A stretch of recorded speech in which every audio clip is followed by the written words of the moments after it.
Le damos una fuerte bienvenida a las personas que nos ven allí en internet en esta mañana. Y en este día vamos a continuar con la tercera parte de la serie Juan 3:16. Juan 3:16 es la serie de esta serie que estamos viendo. Sin embargo, el título de la enseñanza bíblica o el título del mensaje en el día de hoy es El que cree.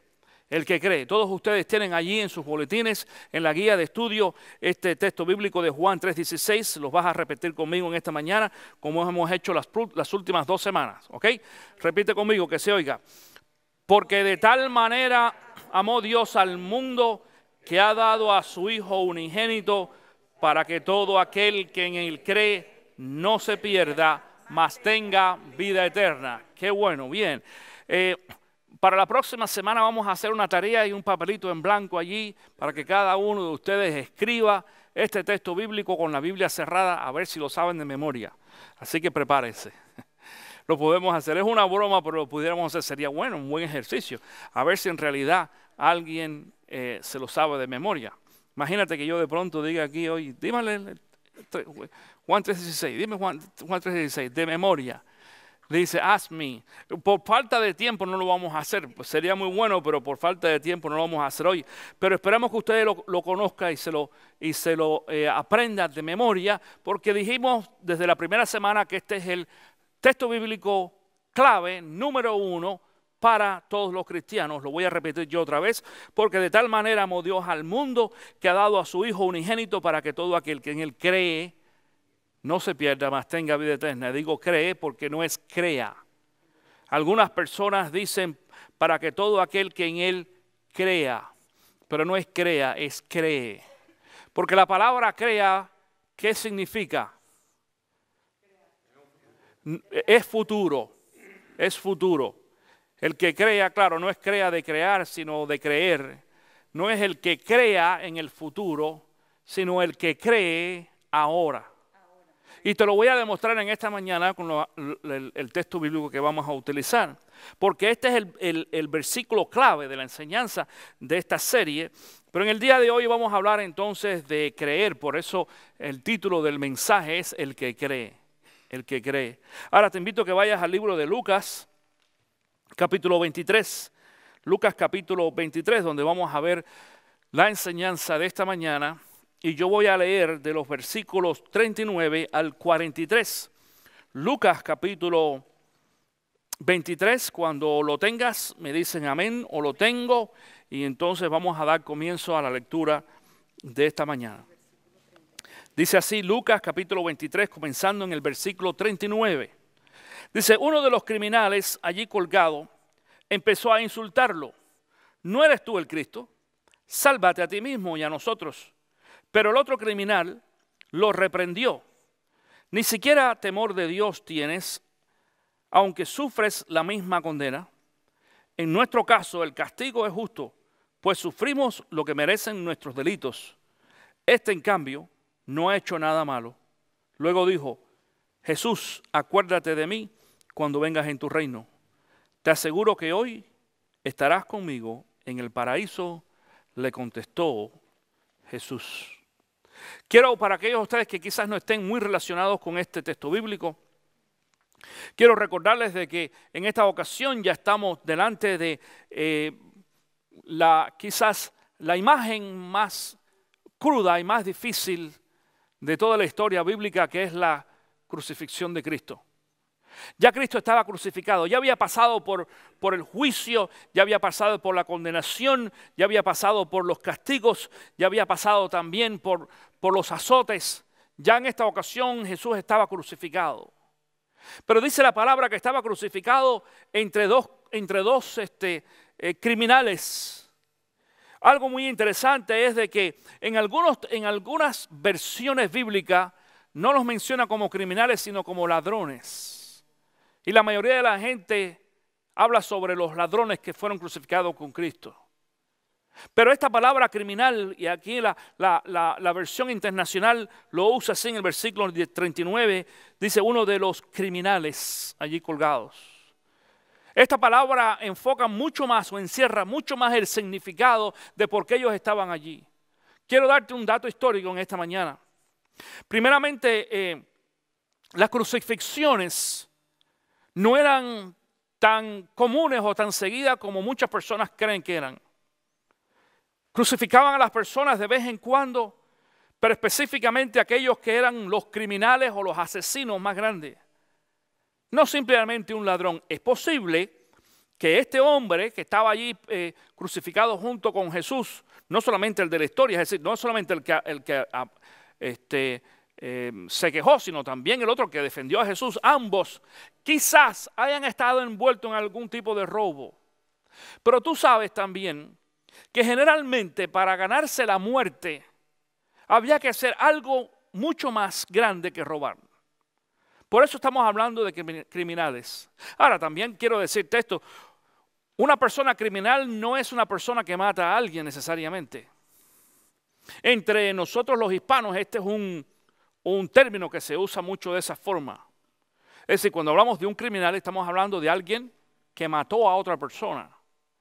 Pero en realidad la palabra en ese caso no sería criminal, sino asesino. Es un asesino.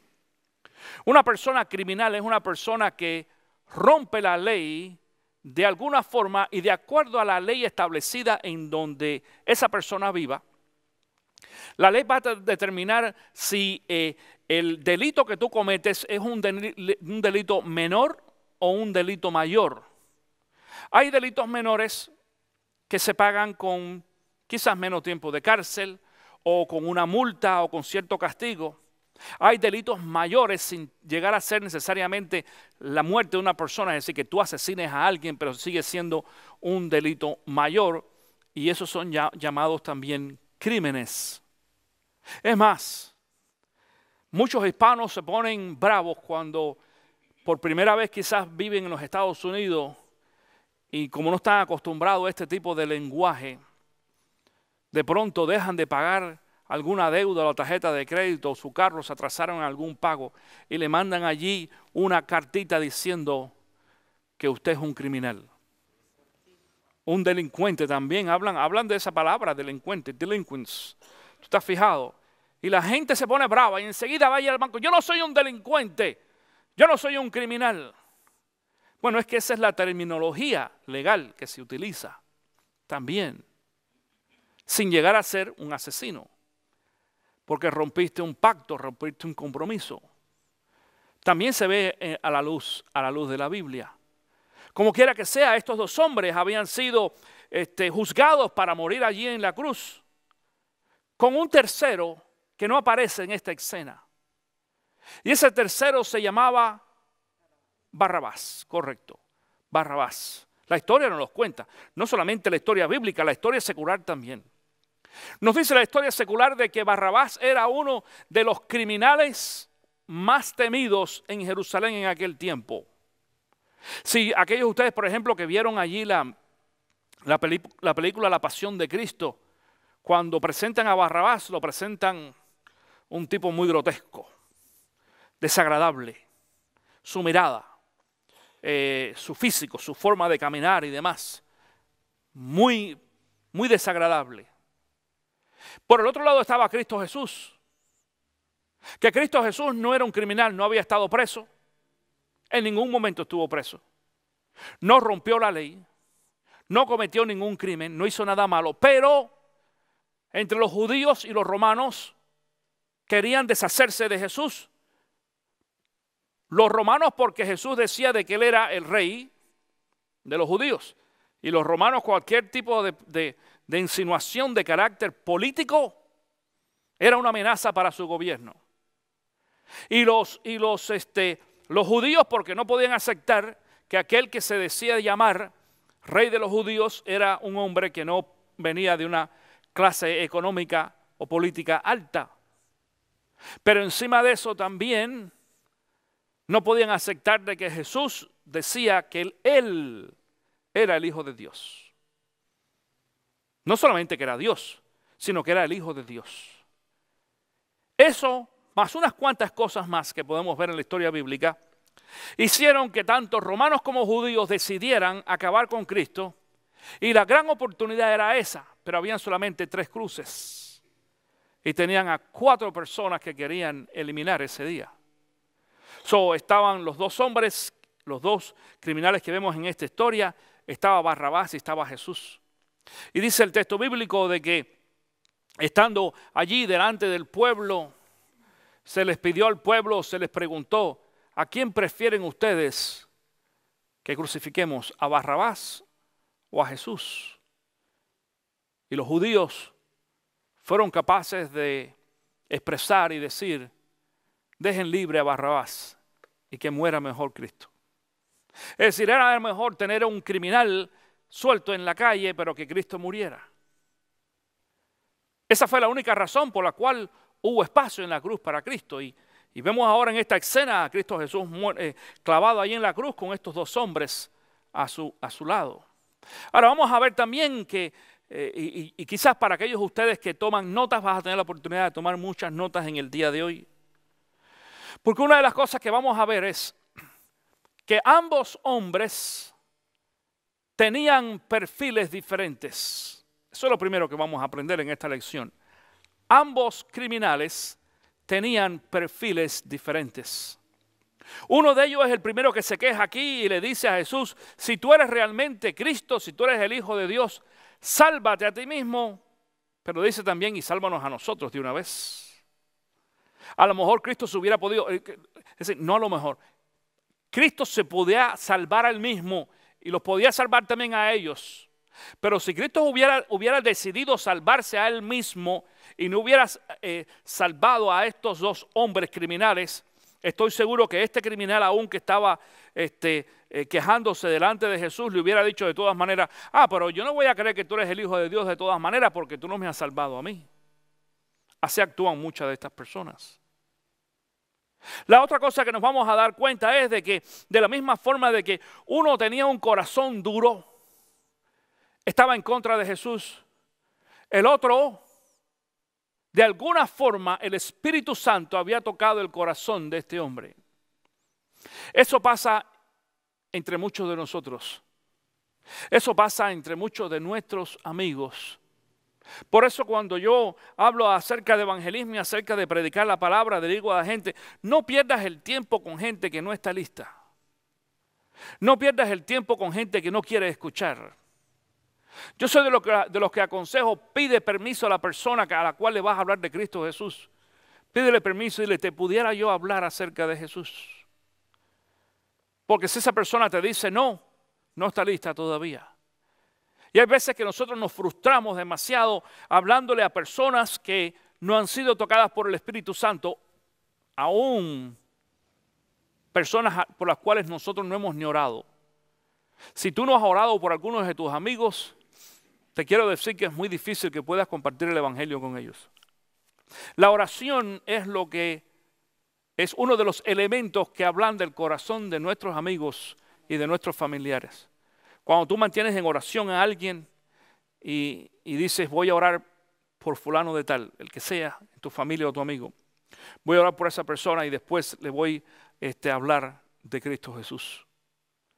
Pero si tú no oras primero, vas a encontrar en muchas ocasiones ese rechazo de parte de la persona a la cual le hablas. Sin embargo, cuando haces el acercamiento y te das cuenta que esa persona no está lista, no pierdas el tiempo. Busca a alguien más.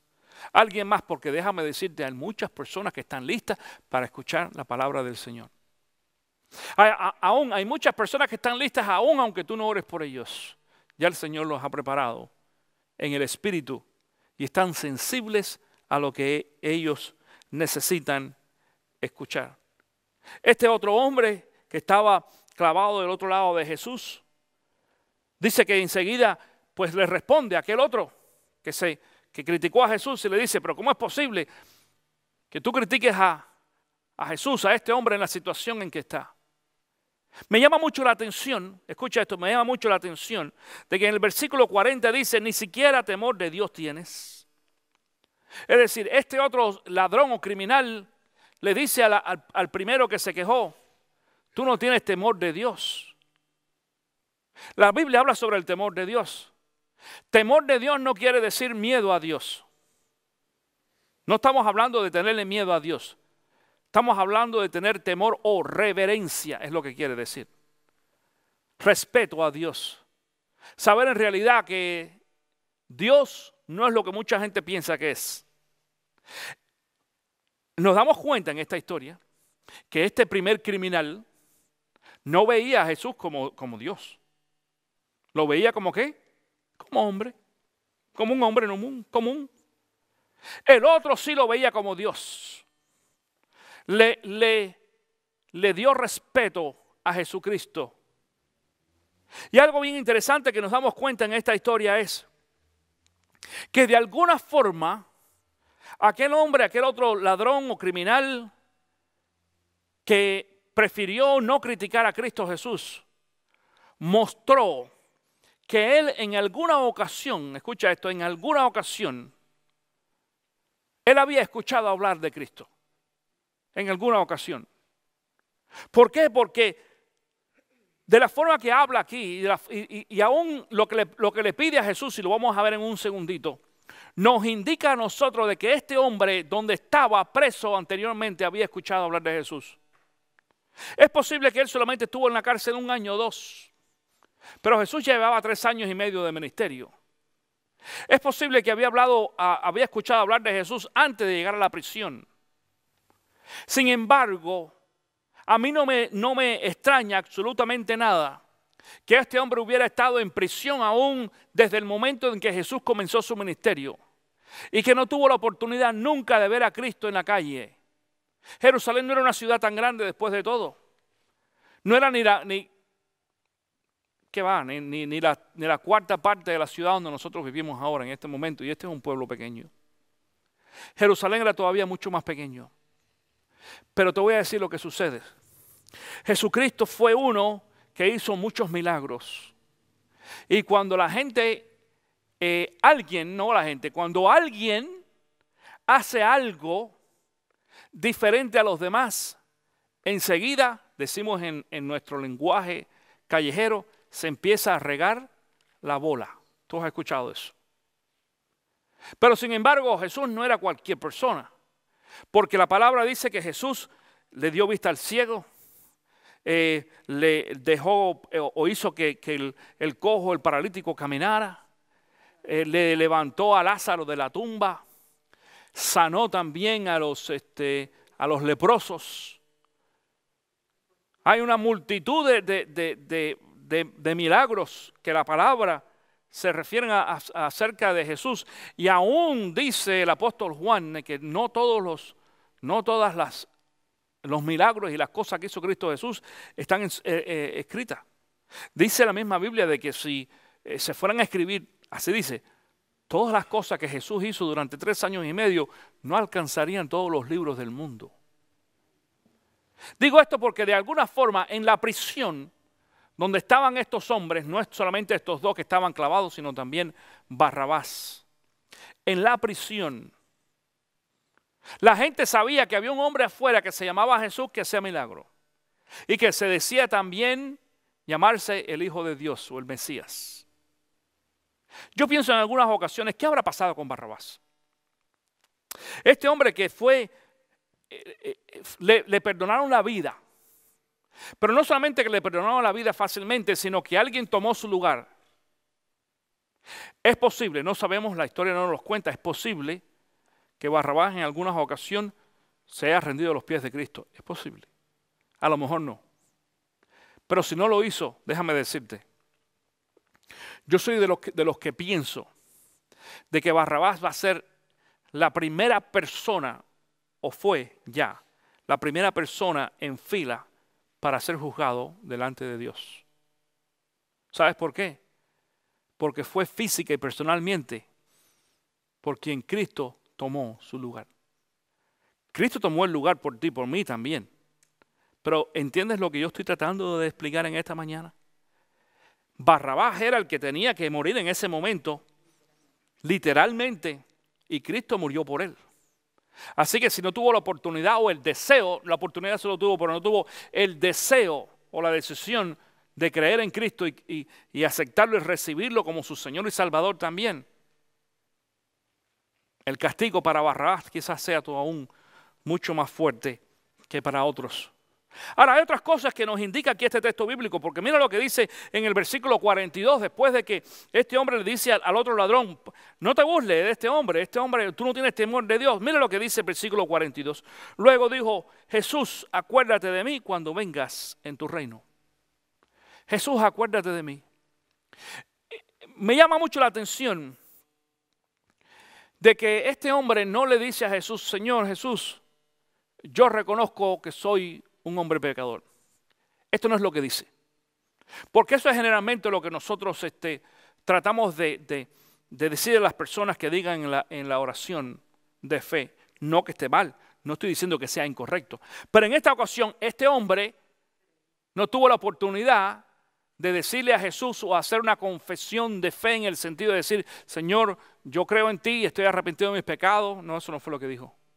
Solamente le dice, Jesús, acuérdate de mí cuando vengas en tu reino. Lo que sucede es de que hay varios modelos y formas de poder creer en Cristo y recibirlo como Señor y Salvador. Hay muchas personas que no pasan al frente. Yo soy uno de aquellos pastores que no hago muchas invitaciones comúnmente. Los domingos predico la palabra y dejo de que tú te vayas a tu casa con la semilla sembrada ahí y tú tienes que hacer la decisión. Porque tú puedes pasar aquí, lo hacemos de vez en cuando, pero no muy seguido. Tú puedes pasar aquí al frente en esta mañana. Pero si tu decisión en realidad no es sincera, es por quedar bien con alguien, es por hacerte sentir bien y demás, eso no cuenta delante del Señor. Pero tú puedes hacer esa decisión aún, no solamente cuando estás sentado allí, yo hago la invitación. A lo mejor saliste de la iglesia y no lo has hecho todavía, pero vas manejando y entiendes. O 2 o 3 días después, o en tu casa, o en el baño, o en el trabajo. Y el Espíritu Santo te visita y te sella. Pero sin embargo, es mucho mejor cuando tenemos la oportunidad de estar delante de la presencia del Señor. En esta ocasión, este hombre dice otra vez, le dice al Señor Jesús, acuérdate de mí cuando vengas en tu reino. Lo que le está diciendo es, escucha esto. Lo que le está diciendo es, Señor, yo creo de que tú vas a venir otra vez en tu reino. ¿Entiendes lo que está diciendo este hombre? Le está diciendo en otras palabras, yo creo en ti. Si aquel mi compañero que está preso de aquel lado no cree que tú eres el Hijo de Dios, yo sí creo que tú eres el Hijo de Dios. Y yo solamente te pido que tú vengas, que tú te acuerdes de mí. Y dice que en el versículo 43 que Jesús le responde, te aseguro que hoy estarás conmigo en el paraíso, le contestó Jesús. Mira, hay 2 cosas más que vamos a aprender aquí. La primera de ellas es que no hay tal cosa como en algunas ocasiones se nos enseñó a nosotros. Atención con esto. No hay tal cosa como que después que tú te mueras vas a ir a un lugar donde vas a entrar dentro de parece que es un tratamiento espiritual, que es muy parecido al tratamiento que nos hacen en casa o en el hospital cuando nos sentimos mal del estómago. ¿Y se llama cómo? ¿Pero el lugar cómo se llama? No. El purgatorio. El purgatorio. Se llama el purgatorio. Yo creo que no entiendes el significado, por eso es que di la introducción primero, el dolor de barriga. Imagínate tú, no dejas el dolor de cabeza, sino el dolor de barriga. Claro, el purgante. Tú sabes, y tienes que salir corriendo. Y después te pasa 2 o 3 días corriendo de todas maneras. Porque eso es lo que mucha gente piensa. Claro, ¿qué es lo que pasa? Eso es lo que estamos acostumbrados nosotros. Hay un dicho entre los hispanos más que todo, cuando uno anda así, que sabe que va a estar mal después, dice, bueno, después ¿quién me quita los bailados? ¿Verdad? Y hay veces que uno llega a donde está el banquete y dice, esto no estará bueno, pero se ve bien. Y yo me lo voy a comer de todas maneras, aunque después me pase 3 días en el baño. Y yo sé que en algunas ocasiones, algunos de nosotros, para no decir algunos de ustedes, hacen lo mismo. ¿Sí o no? Y entonces uno dice lo mismo, después que me quita lo bailado. Con la vida espiritual pasa lo mismo. Mucha gente prefiere libremente vivir en pecado y hacer lo que le da la gana porque dicen, bueno, después de todo me voy al purgatorio. Y en el purgatorio me voy a purgar ¿de qué? De mis pecados. Pero encima de eso, la cultura hispana, y no solamente hispana, sino la cultura romana nos enseñó a nosotros, o a la mayoría de nosotros, nos enseñó que después que tú te mueras, entonces nosotros aquí vamos a hacer lo que se llaman las misas por ti. Dentro de la costumbre, por ejemplo, católica, existe lo que se llama, me corrigen si estoy incorrecto, el novenario, ¿correcto? El novenario. Y ese novenario son 9 días seguidos, dicen que ahora son 3 días, claro, porque la economía está un poquito apretada, entonces cuesta muy caro y se hacen 3 días nada más. Pero normalmente son 9 días seguidos de unos supuestos servicios o misas por la persona que se murió. Hay que pagar por ella. Eso se llama indulgencia, cuesta dinero. Imagínate, los que no tienen plata, ¿qué van a hacer de acuerdo a esa costumbre? Ese es el problema. No se podían purgar bien. Así que el dolor de barriga les dura un poquito más tiempo. Eso es lo que nos enseñaron. Nos vamos al purgatorio, nos purgamos, alguien va a estar rezando por mí y entonces me van a dejar entrar al cielo. Sin embargo, no solamente este texto bíblico en esta mañana, el apóstol Pablo dice también, cuando habla de la muerte física, dice, ausentes del cuerpo, presentes con el Señor. No dice ausentes del cuerpo en el baño un rato y después, no. Dice ausente del cuerpo, presentes con el Señor. En el momento que tú mueres, en ese momento, o vas al cielo o vas al infierno, dice la Biblia. Y en esta ocasión, porque este hombre puso su confianza en Cristo Jesús, atención, le dice aquí, te aseguro que hoy estarás conmigo en el paraíso, le contestó Jesús. ¿Te aseguro que qué? ¿Que estará cuándo? Hoy. Fíjate que no lo dijo ni mañana. Le dijo hoy, vas a estar conmigo hoy en el paraíso. Este hombre se dio cuenta que tenía asegurada su salvación. Simplemente con decirle a Cristo Jesús, Señor, acuérdate de mí cuando vengas en tu reino. Una simple frase de fe, dándole a saber a Jesús de que él creía en Cristo también. Mi pregunta en esta mañana es, ¿has hecho tú esa decisión delante del Señor? Porque tienes la oportunidad de hacer la decisión en el día de hoy. Pero quiero decirte también de que esta enseñanza nos muestra también algo más en este día.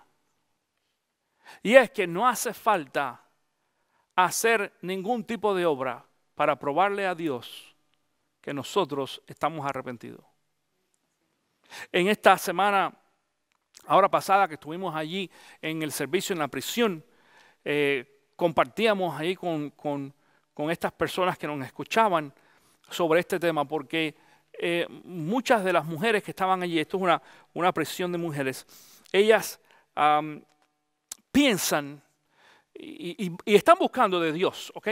Y están buscando de hacer un cambio en su vida, pero piensan que si se portan bien, entonces Dios las va a aceptar y las va a amar. Y parte de mi enseñanza esta semana pasada, y va a ser parte también de la enseñanza la semana que viene con ellas allí en la prisión, es el hecho de que las cosas buenas que nosotros podemos hacer no nos van a dar ningún tipo de reconocimiento delante de Dios. Y yo les explicaba a ella aprender a no confundir entre salvación y bendición. Nuestras buenas obras y las cosas buenas que nosotros vamos a hacer nos van a dar reconocimiento delante de Dios para bendición, pero no para salvación. La salvación viene solamente cuando nosotros creemos en Cristo Jesús como nuestro Salvador. Y digo esto porque este hombre no tuvo ni un solo chance, ni una sola oportunidad de hacer una sola cosa buena. Él había sido un criminal hasta ese día. Hasta el último momento había sido de lo peor.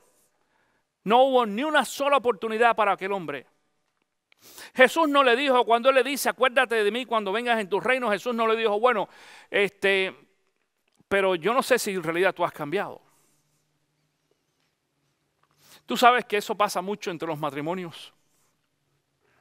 Una de las cosas que rompe los matrimonios o no permite de que muchos matrimonios no se arreglen es el hecho de que cuando un hombre y una mujer tienen un problema, una discusión y uno de los dos falla. Y esto pasa, quiero decir que pasa más por es decir, los materiales que he leído y demás sobre consejería matrimonial y también alguna experiencia ministerial, nos vamos a dar cuenta que pasa más con las mujeres que los hombres.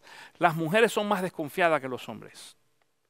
Entonces, cuando un hombre falla en cualquier sentido y viene y le pide perdón a su esposa, la esposa le dice, me lo tienes que demostrar. Me lo tienes que demostrar. Y el hombre le dice, pero ¿no crees en mi palabra? Dice la mujer, no, me lo tienes que demostrar. Claro, a eso es lo que estamos acostumbrados, ¿entiendes? También estamos acostumbrados a que cuando nosotros éramos niños y nos portábamos mal, y mamá o papá nos regañaba, y nosotros le decíamos a mamá o papá, perdóname, me voy a portar bien, entonces mamá y papá decían lo mismo, decía, me lo tienes que demostrar.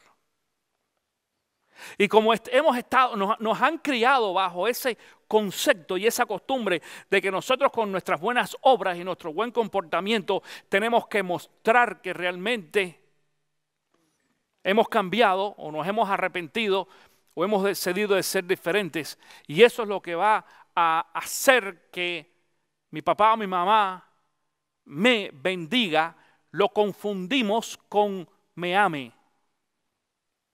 ¿Por qué? Porque nosotros los papás vamos a amar a nuestros hijos, se porten bien o se porten mal. ¿Sí o no? Claro que sí. Y te voy a decir qué cosa, también las mujeres o los hombres van a amar a sus parejas, se porten bien o se porten mal. Aun cuando un hombre le es infiel a su esposa y después la esposa lo bota, después que lo bota se pasa el resto de la vida llorando por aquel que votó.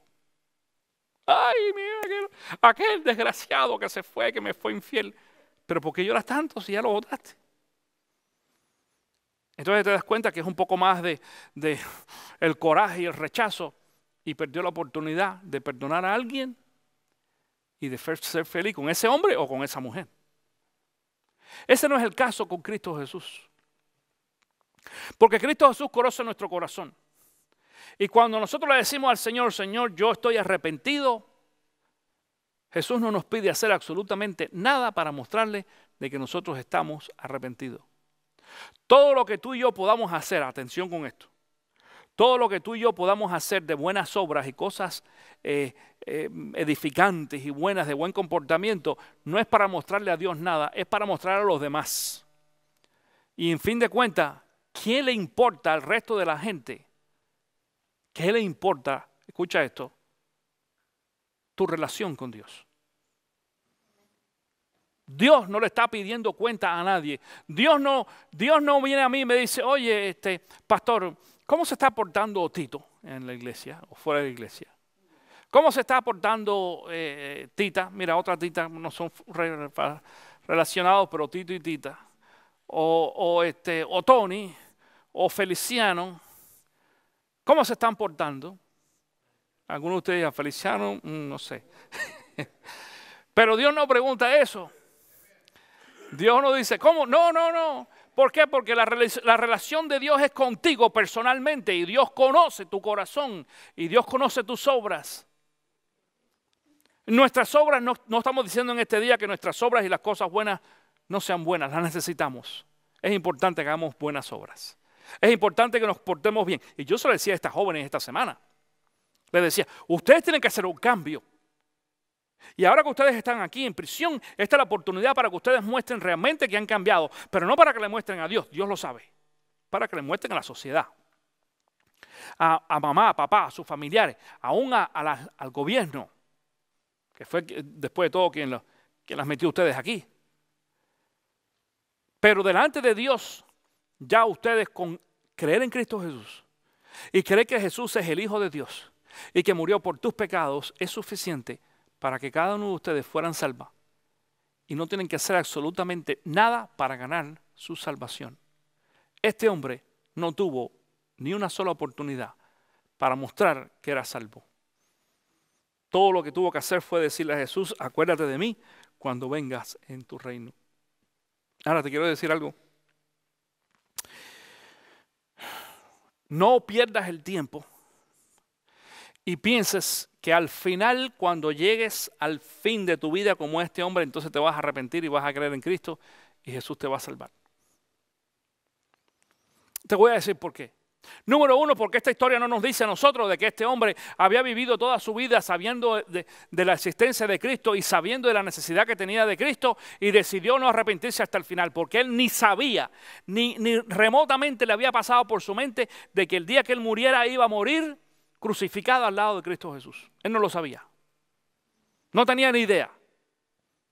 Es más, lo que creemos y pensamos por esta historia es de que este hombre no tuvo la oportunidad de creer en Cristo anteriormente. Aunque sabía de él, quizás no le hablaron, porque hay una gran diferencia en saber acerca de Jesucristo y de conocer a Cristo. Hay mucha gente que ha escuchado hablar de Cristo. Es más, estoy seguro que si tú llegues y le preguntas a algunos de tus amigos, ¿tú sabes quién es Jesús? Te van a decir, sí, como que no, yo sé, yo he escuchado hablar de Jesús. Pero si tú llegas y le dices, bueno, ahora háblame de Jesús, ellos no van a decir, no van a saber ni qué decirte. Aunque saben quién es Jesús. Cuando digo saben quién es Jesús, es que el Jesús histórico. Hubo un hombre que se llamaba Jesús, que las iglesias predican por ahí y demás, y que algunos dicen que es un profeta, y otro que es un líder, y otro que era un presidente, y que otro que era un revolucionario. Y ya tú sabes, todo el mundo se ha adoptado a Jesús para sus intereses.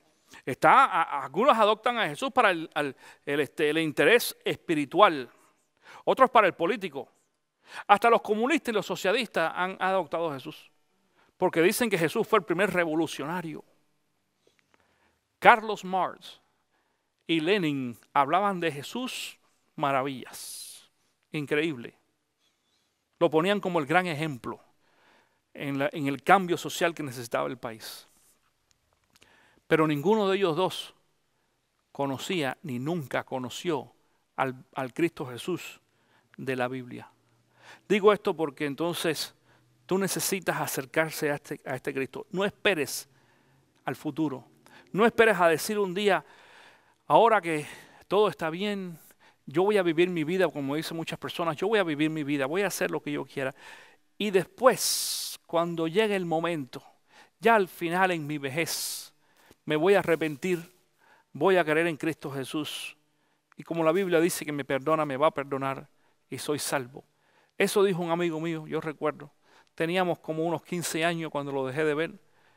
Y me dijo, a partir de hoy yo no voy a ir más a la iglesia, no voy a creer más en Dios. Y me dijo él, un día yo regresaré y me arrepentiré. Me acabo de enterar hace poco de que está preso de por vida. ¿Quién sabe lo que habrá pasado?